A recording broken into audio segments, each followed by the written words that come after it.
In the name of God, the most compassionate, the most merciful, Mr. Chair, Excellencies, ladies and gentlemen, at the outset, I must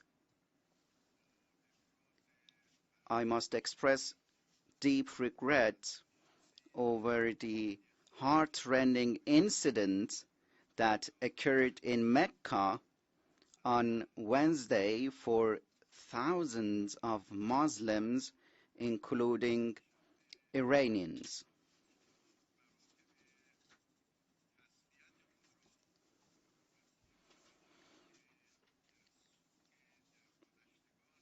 I express my deep condolences to the many families who are now mourning the loss of their loved ones in this tragic event and emphasize the need for swift attention to the injured as well as investigating the causes of this incident and other similar incidents in this year's Hajj pilgrimage.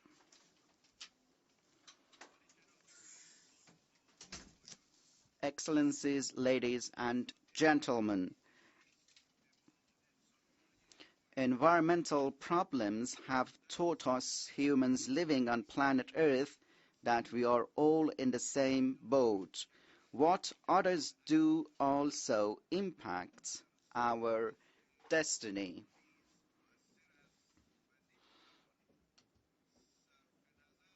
And we cannot be assured of our own peace and security whilst ignoring how others are living.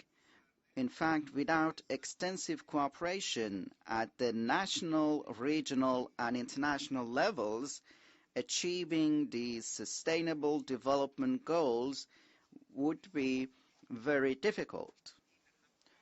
Such cooperation should be mindful of our common destiny and joint commitment towards important human responsibilities.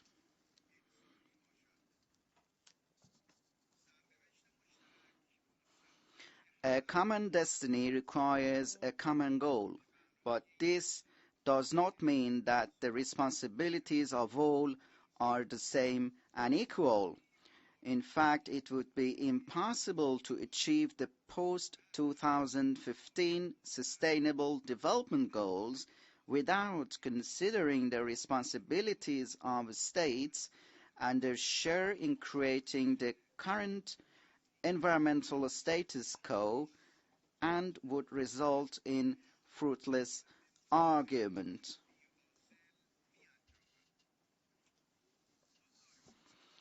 Distinguished participants, as I said last year in the summit meeting of climate change, the West Asia region is not only facing warmer climate conditions and challenges of continued extensive drought,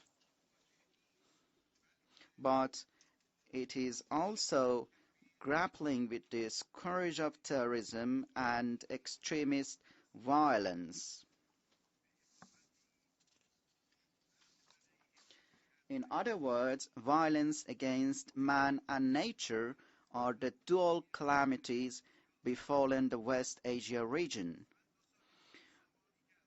2 years ago, when I spoke of the World Against Violence and Extremism, or the so-called WAVE, I had both of these disasters and their mutual impact in mind.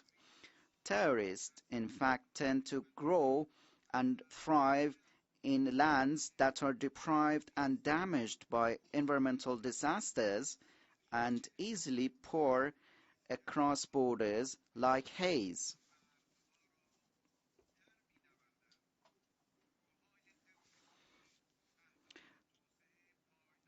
Terrorist groups crush the Sustainable Development Goals, and the continuation of this situation results in further poverty and environmental destruction. Not only have terrorism and violence damaged the environment, but also they have taken sustainable development out of the agenda of countries, forcing them to expend their national resources on fighting against insecurity. Ladies and gentlemen, the Islamic Republic of Iran has already continued seriously and deeply to the realization of the Millennium Development Goals. My country has had an active participation in drafting the post-2015 development goal agenda and will continue its constructive cooperation to fulfill its commitments at the national, regional, and international levels. As an environmentally friendly government, we have set our policies based on a balanced approach between economic development and environmental protection. Increasing, in fact, environmental awareness across the board, introducing environmental education in a school curriculum, revamping dam building policies, and of course, reviving endangered wetlands and exerting round-the-clock efforts to preserve endangered lakes are all examples of only a small part of our commitment towards the Sustainable Development Goals. The process of the past 2 years and ensuing nuclear deal between Iran and the 5+1 has created suitable conditions for regional and international cooperation, including in the field of environmental preservation.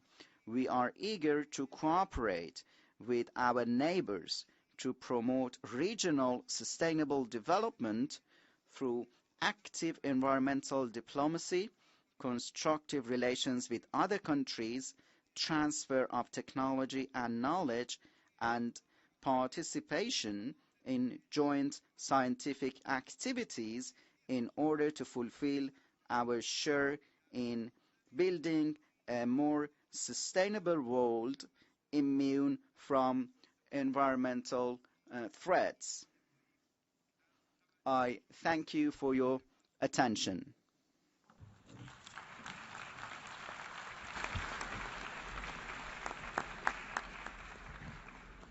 I thank His Excellency, the President of the Islamic Republic of Iran, for his statement.